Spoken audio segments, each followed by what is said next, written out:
Welcome, Adam Csank. I'm glad that you're here today, and I'm really glad that we waited to the weekend so that we could get you in your beautiful outdoor mountainside retreat or home or whatever it is that you're in. Joe, it's good to be here. This is my backyard up in Truckee. Yeah, that's awesome. So what are you drinking right now? That looks really good. Just coffee. Okay, all right. From a brewery we like up in Alaska, so we order the beans from there. Oh, very cool. Man, that's nice. All right. But anyways, sorry, I got distracted by your beautiful cup of just coffee. Okay. So I'm going to start with your bio, and then from there, I'll just open it up to you to just kind of tell us about yourself. So let me grab the bio here. All right. So Dr. Adam Csank is an assistant professor in the geography department at the University of Nevada, Reno. He is a geographer, paleoclimatologist, and paleoecologist, and uses stable isotope geochemistry and dendrochronology to reconstruct past climate. His work has sent him all over the US, into the Canadian Arctic, the tropics of Bermuda, and in Italy. He is either an unlikely Canadian spy under the cover of brilliant scientist or the world's most interesting man. And I am greatly pleased to have Adam for a chat so we can get to the bottom of this mystery. Adam, I'm intrigued and very happy to have you on for a fireside chat. Welcome. Oh, thank you. I'm pleased to participate in these because I've been enjoying the series so far. All right, awesome. Yeah, I'm glad.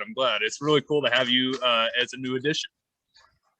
So if you don't mind, just tell me what you do, how you kind of got into what you do, or why you chose that as a path, or why it chose you, and at what point you decided to work for international intelligence. Well, I think how it chose you is probably the most accurate thing, because like all of us, we kind of fall into the things we do. So I guess it would go back to when I was an undergrad, and we at Dalhousie University in Nova Scotia, and we have a honors thesis program. And there was a postdoc there at the time who was working on fossilized wood from the Canadian Arctic and doing some wood anatomy work and tree ring work on it. And so I did my honors thesis on that. And then after doing that, I got really excited about it, and so decided to apply to a master's degree to do more fossil wood work at University of Saskatchewan. And my master's advisor told me, well, believe it or not, he said there's no future in doing the wood anatomy paleobotany stuff, which, now look at all the awesome stuff we're doing with quantitative wood anatomy. So he suggested that I either get into stable isotopes or do genetics. Okay, And I thought the isotope sounded more interesting. So that's where I went, and then realized after doing my master's, because neither of my advisors was a dendrochronologist, that I knew nothing about tree rings. And so I decided to apply to University of Arizona to learn a bit more. Yeah, I'm sure you learned a bit more. Quite a bit more, although still not enough, as we all know, right? Yeah. But, ongoing. But yeah, so I mean, these days I've kind of thought of a lot of that isotope dendrochronology and tree rings in general as being tools, right? They're tools that you can use to answer all sorts of different questions. And so a lot of what I've been doing lately has been trying to just sort of explore how these different tools I have in my toolbox can be applied to different sorts of questions, both ecological, archaeological now recently, and especially still keeping up with my work in the fossil forests of the Arctic. Yeah, that's so cool. Yeah, I know from your bibliography, you cover, like you mentioned, the historic timbers. That's in Bermuda, is that right? Yeah. Yeah, and so then you've got the Arctic, and I know you've done like some beetle related work in Montana area or somewhere, I think. Southwest Alaska. Oh yeah, it's close. It's north from me. Yeah. Okay. So yeah, you can just free range, if you want to talk about any one of those or all of them or none of them, just, yeah, go ahead. Yeah, so I mean, a lot of it comes back to my initial work in the Arctic fossil forest, because what's really interesting about that is we have this really well-preserved fossil forest that contains animal remains, plant remains that are incredibly well preserved. But obviously there's no sort of calibration period we can calibrate that against. And so a lot of my work where I've gone into working on like doing more ecological work on the beetle stuff and other things has sort of come out of my desire to try and better understand the proxy and better be able to reconstruct what was going on in these forests. So the Beetle project in Alaska, this is one of those fortuitous projects where it just came about because I saw a talk by somebody and I said, hey, you know, maybe we could do this project where we looked at do living trees show a different response physiologically to trees that were killed by the insect outbreak. And so we had trees sampled from the same site and in the same, like as in the same stand, we've got, you know, if we look behind me, it would be like one of these trees is dead, the other one's alive, and sampled them, and we're able to use isotopes to kind of assess, did they live or did they die? The thing that I think is interesting about that was we went into it with the hypothesis that carbon isotopes, because they show this water stress response, would be our biggest thing. Yeah. And it would show, yeah, it would show that trees that lived weren't drought stressed as much as trees that died. And we saw that a little bit, but it wasn't like knock it out of the park, this is super clear. But where we saw the biggest response between trees that lived and trees that died is the oxygen isotopes, but we never really played that up much in the paper. We kind of mentioned it and then moved on. And so I kind of think there might be more potential there that we left on the table. Oh, that's cool. Yeah. So why is that? Why, I mean, is that a hypothesis, you know, that's remains to be tested, but why would oxygen isotopes be kind of a better indicator? Yeah, so or that definitely potentially better indicator, sorry. Exactly. It totally needs to be tested because our hypothesis was that it had something to do with the discontinuous permafrost that they were growing on. And that the trees that lived that showed like the difference in response was that the trees that lived had a really strong climate correlation with spring precipitation, whereas the trees that died had no climate correlation whatsoever in their oxygen isotopes. And so because oxygen isotopes and tree rings tend to reflect the source water more than anything else, although, you know, in the right situation, it can reflect evaporation. We were thinking that maybe that means that the trees that lived were able to access this winter, spring precipitation better than the trees that died, which again gets back to this, you know, potential drought stress response in trees that die from beetle, because the living trees have access to this water that the trees that died didn't. Yeah, yeah. Well, that's really cool. Man, that's fascinating. I mean, it definitely is that interplay of what you said, you know, like you learn one thing and it just really leads to another, and the complexity of it. That's really cool though, to be investigating. Man, that's cool. I just know nothing about that world. So, you know, learning about stable isotopes is just so fascinating. What was it? When do you feel like you really synced, how do I say this? When do you feel like you kind of grasp the potential of stable isotopes in tree rings? Probably during my PhD. So I did my PhD with Steve Levitt, who's, you know, one of the experts in tree ring carbon isotopes, and working with him and seeing all the different potential possibilities of what you can do with tree ring carbon isotopes, and then keeping up with a lot of the literature. I mean, at that time, between, you know, when I was doing my PhD, there was a lot more papers being published on stable isotopes and tree rings, and so people were really starting to get into it. And so it was just interesting to see that field develop over that time period. I still think that in some ways in North America, at least, we're still a little behind Europe and even China now in terms of doing longer term studies. A lot of the North American studies are pretty short. You know, there are a lot more of these physiology, ecology type studies going on in North America, and there's fewer, I'm not saying none, but fewer of the long-term chronologies. And so I kind of would like to see that as a direction we go here, but Again, that gets to this potential idea. There's a lot of potential there, but there's also a lot of complications. Okay. Yeah.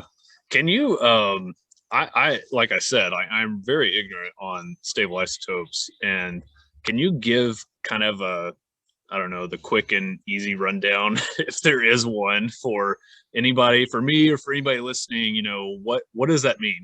For me, I understand coring a tree, sanding it, analyzing it, and, statistics involved in that. But where do the stable isotopes fit into that? All right, so let's see. I'll try and do the really quick story. Yeah, that works. That works. I know it's there's a lot to it, but yeah.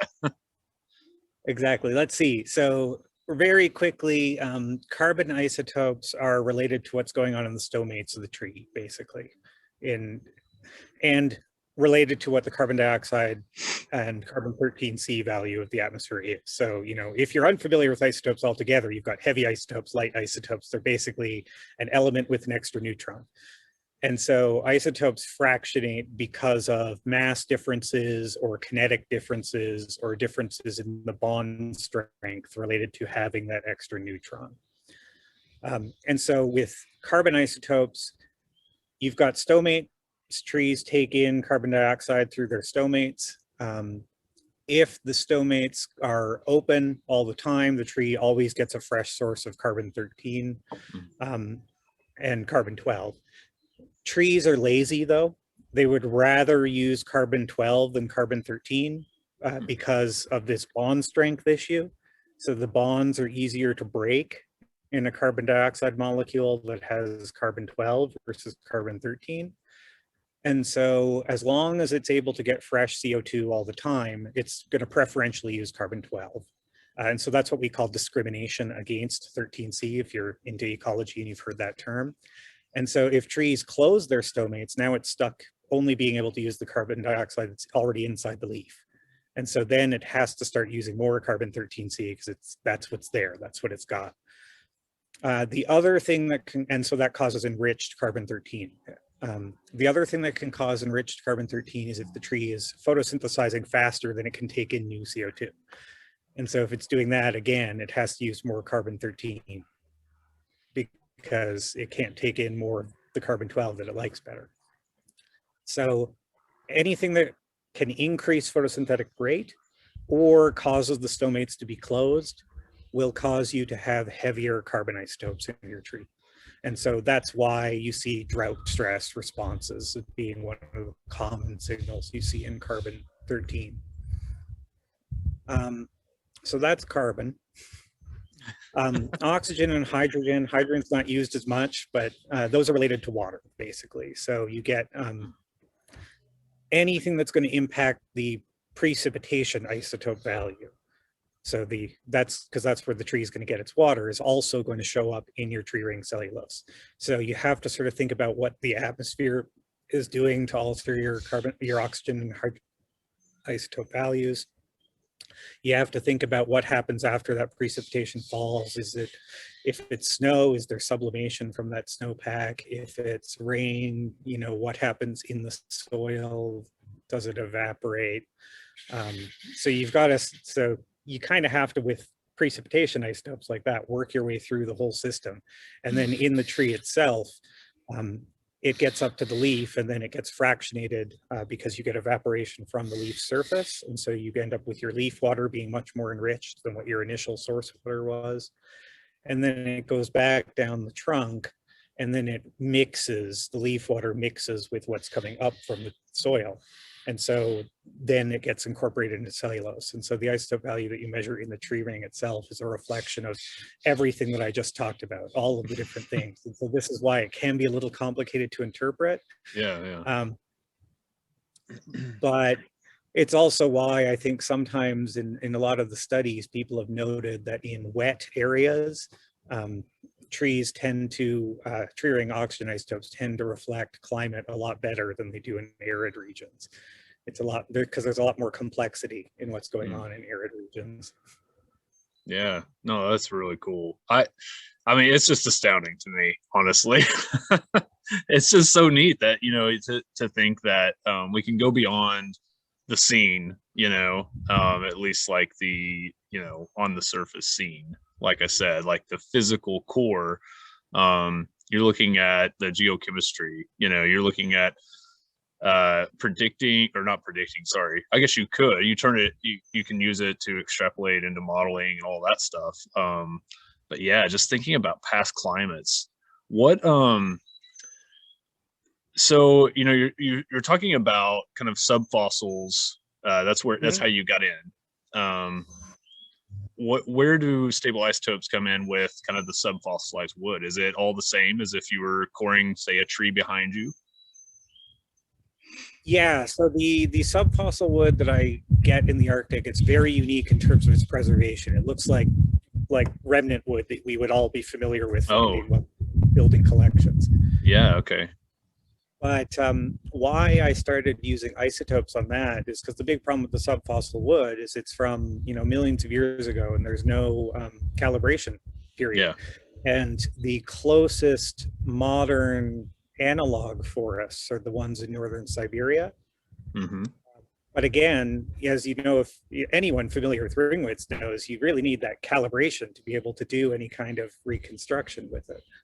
And so what I started trying to do is look at the isotopes to see, can I use those to get a temperature using the isotope value and the mechanistic models that exist for stable isotopes. Unfortunately, as I learned while working on that project, that I ended up having about 7 or 8 different assumptions that I had to make to be able to do construction. I mean, it's all laid out clearly in the paper what my assumptions are, but there were a lot of them. So what I've done since is I've started sort of working towards this idea that maybe we can use the isotopes in bulk from these trees and just say, okay, because I know there's a lot of year-to-year variability, but maybe in like a 30-year period or a 100-year period, then that value should be very consistent as a representation of what the annual precipitation or the annual source water value was. Okay. And that can get me back at this temperature using some of the precipitation to temperature relationships that go back to the ice core world. And then I can use the ring widths as the variance around that mean. Okay. Whoa, that's cool. That's really cool. Well, I feel like that might be a better way to do it, because then I play off the strengths of both. I play off the strengths of the isotopes to not have to have a calibration interval or period, but I play off the fact that ring widths are actually a better temperature proxy in northern Siberia than isotopes. Yeah, no, that's great. That's great. Best of both worlds. Yeah, exactly. Yeah, that's so cool. Okay, so I do want to know, like, what have you done in Bermuda? Because for one, it's Bermuda. That's cool, and it's historic timbers. Is that right? Yeah. So this was a fun project. So I ended up getting my first faculty job. So before I moved here, I was at Nipissing University in Northern Ontario. And it's a primarily undergraduate school. And really, I was the only tree ring guy and one of the only physical geographers in the department. And so you have to kind of find collaborators if you want some of your colleagues who are not in your straight up field. So the new historical geographer got hired who had done some work in Bermuda and was wondering, hey, could we work together? Would there be something you could do with the timbers in dockyard? And so the Royal Navy dockyard there that could help us understand timber flows from North America to Bermuda and look at these connections. Because I guess historical geographers, or at least my colleague Kirsten Greer, is all about connections between places. And so she wanted to see, was wood from Canada ending up in Bermuda? And I thought that sounded interesting, and I figured, well, that's something that maybe Dendro could help with. Yeah. So yeah, and plus, who's going to turn down the opportunity to go to Bermuda and do some? Yeah, for sure. And we got a grant to do it. It was what's called an Insight Development Grant from the Social Sciences and Humanities Research Council in Canada, which meant this is a grant designed for pilot studies. It's not designed for like, let's do a full-on research project. So we ended up cramming a lot of preliminary work into this proposal.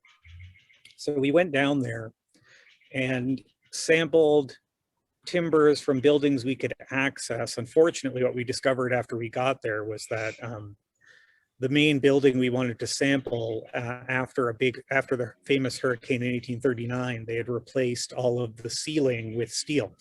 Oh, So okay. well, all of the classic large beams that we like to find when doing dendro-arc stuff were not really available. So we ended up having to take floorboard samples, and I cored some windows and door frames and these sorts of things. So nothing with lots of rings in them. Yeah. But using a combination of ring widths, isotopes, etc., I was able to kind of get closer to where they were located. So my thought was that I could use some of the spatial patterns that we get in oxygen isotopes to be able to narrow down, which big region it was, and Yeah. then pick chronologies from that region and use those chronologies to try and refine. And so by doing that, we found that the windows and door frames looked like they came probably from Eastern North America. We don't know if they came from New England or Canada, but given the rather crappy relations between Britain and the US in the early 1800s, it was probably that they came from Canada. Yeah. But then the cool part was then the timbers we found in the floorboards of some of the later constructed buildings looked like they came from North Carolina. Oh, that's cool. They look like they're probably longleaf pine is what they kind of look like, although of course anatomy is not that precise when you get to longleaf versus shortleaf. Yeah. But the fun part of that was because this was a historical project, then we could make conclusions that the connection shows that the British Empire was benefiting from the labor of slavery even after it had done its own abolishment of slavery. Yeah.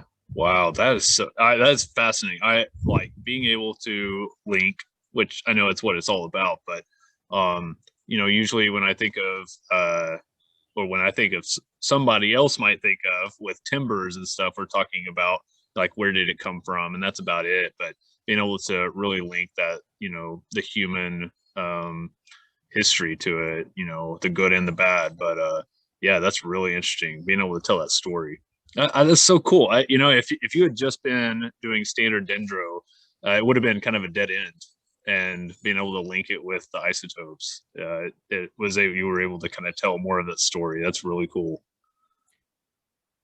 Yeah. I mean, I think without the isotopes, I would have spent a lot of time just sort of grabbing chronology after chronology and correlating it to see how close I could get. But of course, having no confidence, because I mean, the reality is that the number of rings I had was so short that my T values, well significant, were not really anything to write home about. Yeah, for sure. No, that's so cool. Wow. So you were there. How long did you actually spend in Bermuda sampling? So we did 2 trips, one in December for 7 days, then another one in the following May for 10 days. And the longer trip, one of the other fun things we did was, while we were there, the museum asked us, could we build a master chronology out of Bermuda cedar, which is the only endemic tree in Bermuda. But I had lots of concerns because it is its closest other relative species is eastern red cedar. Oh, so it's juniper. Yeah. And if anyone who fascinated junipers know, they're problematic. It's also semi-tropical, right? I mean, even in December we were there, the temperature didn't get below, the 60s. Yeah. And so, yes, it has rings, but I have no way of knowing, are these rings annual or not? Yeah. So I didn't promise anything, but I told them I would give it my best go. And so I collected 2 cores from each tree from multiple living Bermuda cedars. I also was able to get some samples from Bermuda cedars that were killed they had a big insect blight in 1949 that killed 97% of the Bermuda cedar on the island. Oh my gosh, wow. Yeah, and so there's some standing dead snags that were left from that Wow. incident. And so I was able to collect samples from those so that I knew they have a clear death date of when they died. Mm-hmm. And I got some plantation samples.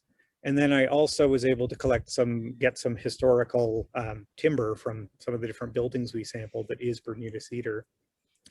I had a master's student who just finished in 2019, who his master's project was trying to see, could you build a chronology from these? Mm. And it's tough, like because being junipers, they have rings that pinch in and then grow on the other side of the tree. They've got what we call ghost rings, where it looks like there's something that's a really, really, really faint ring, but you can't tell if it's a false ring or a real ring. And so he hit his head against the wall and eventually built a chronology. And then to test his chronology, we sent some samples off for radiocarbon to take advantage of the bomb spike. Yeah.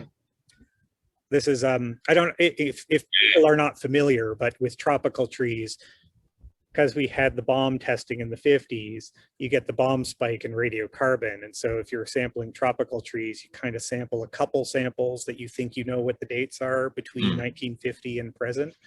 And then if they line up on the bomb curve, then you know that your dating was correct. And I think the coolest part about that, he was disheartened, my grad student, Jeremy, but he was disappointed that it didn't line up perfectly. But I told him, this is amazing because you've gotten within plus or minus 3 years on each part that we sent a sample away for. Wow. So this means the rings are annual. It means it's still a pain in the ass to build a chronology, but the rings are annual. Yeah, no, that's I mean, that's mind blowing to me. I've looked at a decent amount of juniper rings, and yeah, I've seen enough to know that it's not what I want to spend my time doing. Yeah, so that's awesome. So is that species? Yeah. Sorry, so I think I'm gonna lag. I'm sorry. Go ahead. That's okay. Go right ahead. Okay. I was wondering, this is the Bermuda cedar. Is it a juniper, or you said it's closely related? It's Juniperus bermudiana.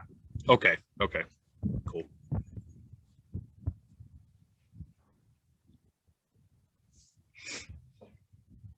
Yeah, sorry. I think that lag's killing me. All right. No, that's cool. That makes sense of that for me. So after that, I mean, what was that research being used for anything else, or is it just kind of like, yeah, that's cool. We've got a established chronology now, plus or minus 3 years. Yeah, so I think it needs a bit more work to finalize that chronology, make it a little bit better. But I also think that the other thing that I really am excited about doing potentially with that is looking, there have been a number of these studies in the southeastern US looking at paleo hurricanes with isotopes in tree rings. And so I've thought that if I have an annually resolved chronology from Bermuda, which is right in the pathway of multiple hurricanes, it could actually be an interesting study to go and explore that aspect. And then I also found out that there's, getting back to the subfossil thing, there's 50,000-year-old Bermuda cedar that have been found underwater, well offshore of Bermuda. Whoa, that is really exciting. Yeah, some waterlogged, sunken logs. Yeah, that's pretty cool. Okay, so is there anything that you haven't mentioned that you're excited about or would like to discuss further? I guess that the thing that I'm most excited about working on right now is this. When last time I went up to the Arctic to this fossil forest, when we resampled it, we were able to find samples that contained fire scars. Oh, cool. And so a project that I'm trying to finish right now is trying to look at fire return intervals in these Pliocene aged Arctic forests, and look at, what time of year did those fires occur. And then a couple of my colleagues have been like getting really excited about, could you say anything about zombie fires, which are these new things that they've been noticing in Siberia, where a fire will just sort of smolder in the peat, under the snow all winter long, and then come spring just erupt again. And I don't know that it's possible to answer that question with fire scars, but at the same time, you know, it's something that we could talk about in a paper. Yeah, no, for sure. That's really cool. That's just, this world, like, you know, subfossil wood, and, you know, it seems like everything that's linked to subfossil wood is intriguing. I mean, whether it's the kind of the remote geography usually that it's done in, whether it's glacial or Arctic or or Antarctic, you know, whatever it is, it's pretty amazing. Yeah, I find it really exciting. The big challenge that I find in working in these fossil forests is that it's in normal dendrochronology, right? We site select. We have a rough idea of what the climate signal is going to be when we go there, or what we're going to be able to reconstruct. But these fossil sites were site selected for me. So you know, a lot of times some of the things that we see there are challenging to interpret, and there's a lot more complications that we have to think about. But I also think one of the really fascinating things is that, you know, you can bring everything that we know in dendrochronology to bear on these forests, because we can do, like, there's fire scars, so we can do dendropyrochronology. There's, I can do the isotope work. There is really cool ring patterns related to the trees growing on discontinuous permafrost as like drunken trees. So there's all sorts of really cool things that I can do at that site, that the sort of whole throw the kitchen sink at it and see what we can figure out. Yeah, no, that's fascinating. I love it. You know, you gave us a glimpse into that world. It's pretty cool to think, you know, just I think for the average person who, and I've talked about this with other guests, you know, like, and for me, lugging around, you know, like I don't know, 200-year-old, you know, post oak or whatever it is, that's an opportunity that very few people ever get to have, really, in the world, you know, to have something in their hands that's, you know, a couple hundred years. And to think, for me, it blows my mind to think about things dating back, you know, thousands of years and way beyond that in the fossil realm. So that's awesome. I'm glad you gave me a glimpse into that world, because it's awesome. And yeah, I wouldn't have one otherwise. So thanks for that. Okay. So Adam, if you're ready, we'll go through our super difficult and near possible to answer questions. So we're at the hard part now. Yeah, that's right. That was a breeze now. Yeah. All right. So what is Adam Chank's favorite tree? So I've gone back and forth between two different ones, but I think I'd have to settle on balsam fir. Okay. Why balsam? Oh, well, what was the other one too? The other one was larch. Okay. And not a specific larch, but larch in general. Yeah. But with balsam fir, it's the smell. Oh, okay. It kind of gets me back to my childhood, because I did grow up in the county in Nova Scotia known as the Christmas tree capital of Canada. Okay. Yeah, that's cool. Yeah, so you've got that familiarity with it. That's really neat. And I did see a really cool talk given by a Ojibwe language teacher, Wendy McCoon's genius, who taught us in that talk that balsam fir is a tree that the Ojibwe consider that the scent is sending prayers. Oh, that's cool. Yeah. Yeah, no, lots of reasons to love that tree. I love larch too. I love larch because it looks cool. But it looks really cool on buildings as cladding. And I just love how resilient that wood is. But I love the firs. I mean, man, those flat needles, they're just so cool. They're cool. Yeah. And with larch, I also like that you get that double bump of the fall colors, right? Because you get all the deciduous change in October, and then in November, you get the second burst when all the larch change color. Yeah, that's really cool. Man, I love trees. Yeah, those are. If we didn't. No, right? no, we wouldn't. We wouldn't. Yeah. Well, okay. So, what is your favorite fireside food and beverage? So let's see. For fireside food, I'd have to go with sausages. Nothing beats a good sausage. Okay. And for beverage, a good scotch sitting around a fire is amazing. Especially the Yeah. peat the better. Yeah. All right. You got some solid choices. Like those are locked in good choices. All right. I like those. All right. Why does your area of interest matter to you? Like, in terms of more of a existential or, purposeful to your life? So that one is a tough question, because if you think about it in more the existential terms,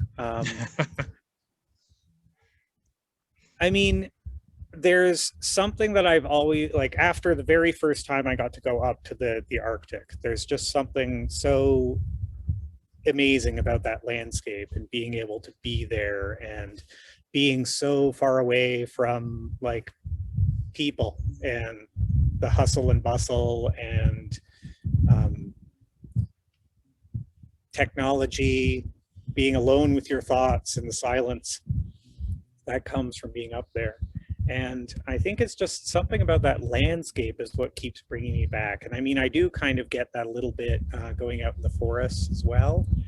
And then I guess the other thing too, like given that I consider a lot of what I do to be using tools to apply to different questions, I think, part of it is also just I like solving puzzles, and it's the, trying to put these pieces together and see what we can figure out. And it's just fun to kind of treat it like a detective story about what happened here.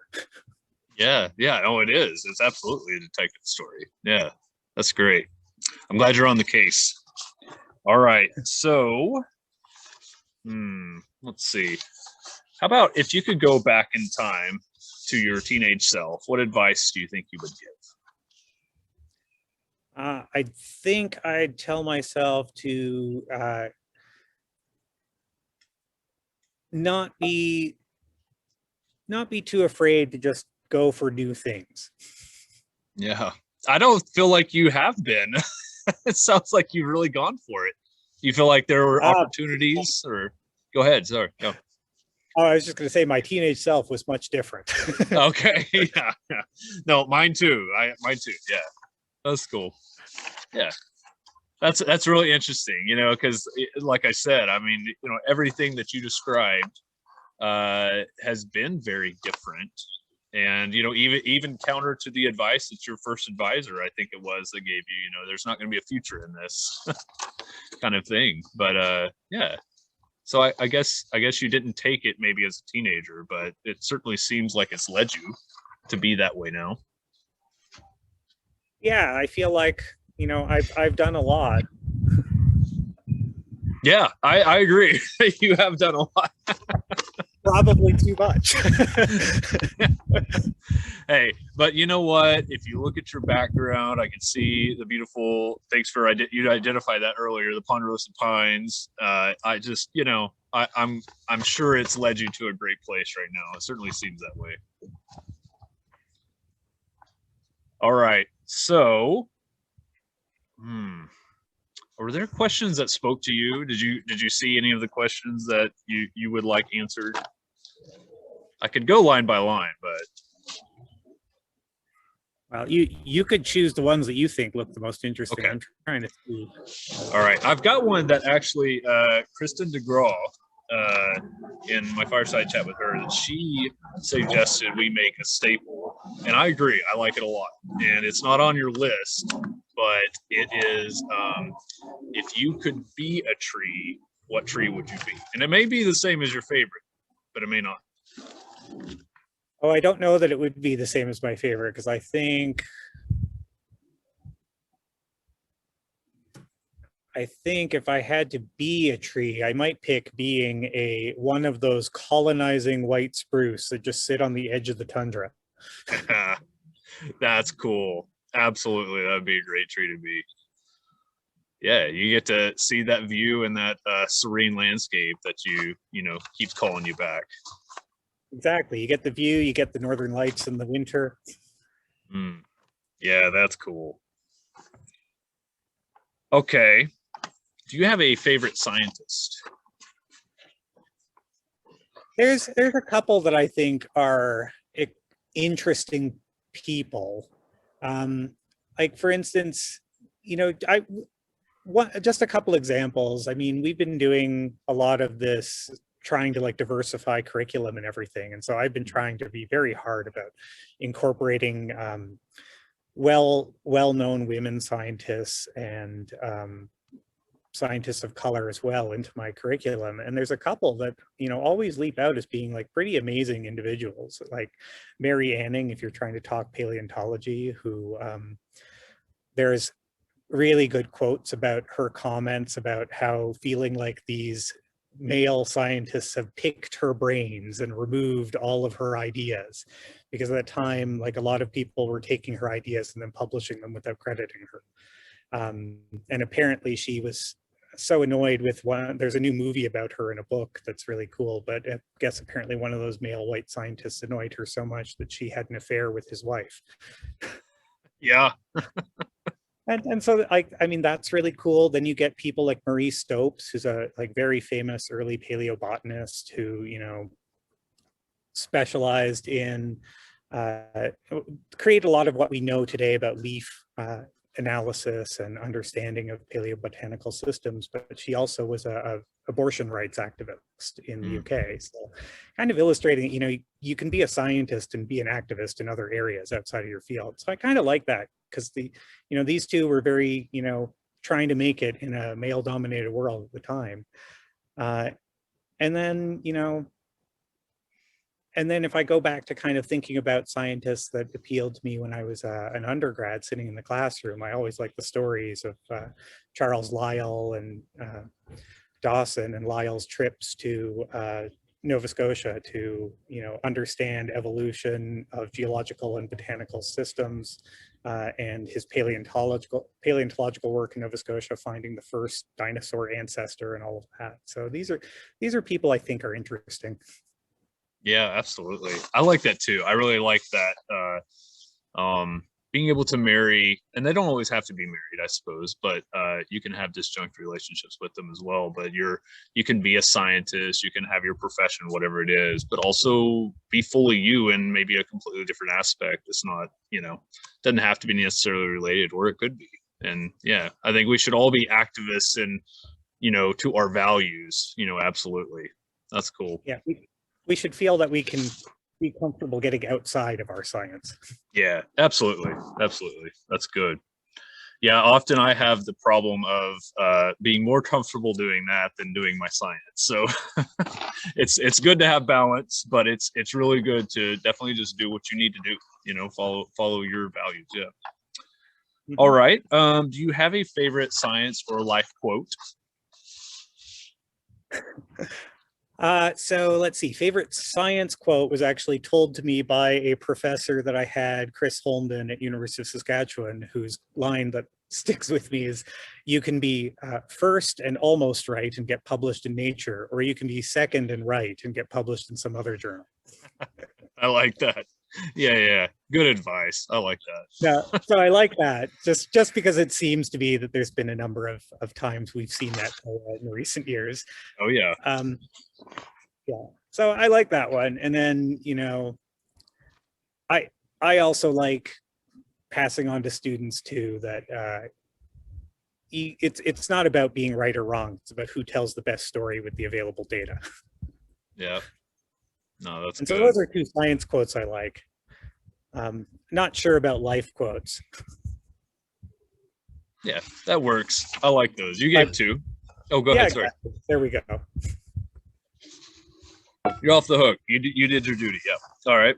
Oh man. Do you know if you could have an actor play you in a movie? Do you know who you would pick? I've been told, or I had been told in the past, that I look like Steve Carell, so maybe I'd have to go with that. Okay, that's great. I love it. I can see it. Yeah.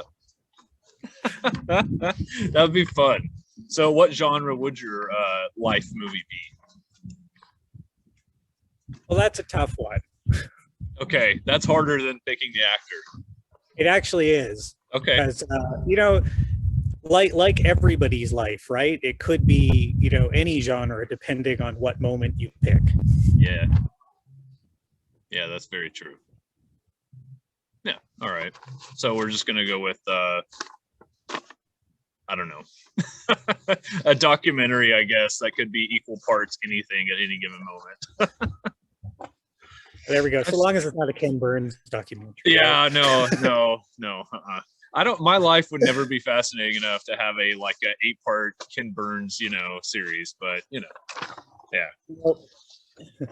it would be quality imagery, but a very boring story probably for most. Yeah, exactly. Right. That's how I feel mine would end. Yeah, I know. I don't know. I mean, you've traveled to a lot of places and done a lot of things. But all right. Well, Adam, this has been awesome. And I'd really like to, I don't know, I would like to ask you about 5 other questions, but I think we're pretty long on time. And I don't want this to turn into a Ken Burns, fireside chat. So yeah, exactly. But if people want to reach out, you're welcome to follow up at the other time. Yes. Okay, cool. Yeah, I definitely want to have you on for sure again, and kind of delve into some more parts and tease some questions that I had going on in my mind that I knew that we would not have time for. So if people want to reach out to you, how's the best way for them to do that? Well, I mean, I am on Twitter, so you can find me there, but you can also reach out to me on my email at acsank@unr.edu. Okay, and I'll make sure to link those in the description so people will be able to do that. Yeah, well, this has been awesome, and I definitely look forward to the next time. And yeah, hopefully we just need to make this a thing where we plan it so we can see the great view behind you. And I'll try to get mine a little bit better. I have an issue with the exposure, but yeah, we'll do that. Yeah, I mean, that looks like a lovely backyard there. It is. It's a nice place. It's just, you can't see it through the brightness, but yeah, take my word for it. It's nice. Well, that's okay. So my eyes. Oh, good. Yeah. Okay. Well, we'll end it before the sun eats you up there. And yeah, Adam, has been awesome. And I look forward to our next chat. Yeah, this is great. And thanks for having me on. This was fun. Yeah, absolutely. All right. Well, I'll be talking to you on the Twitter sphere and email or whatever. And until then, I'll talk to you later. Yeah, sounds good. All right. You take care of yourself. You too. Bye. Bye.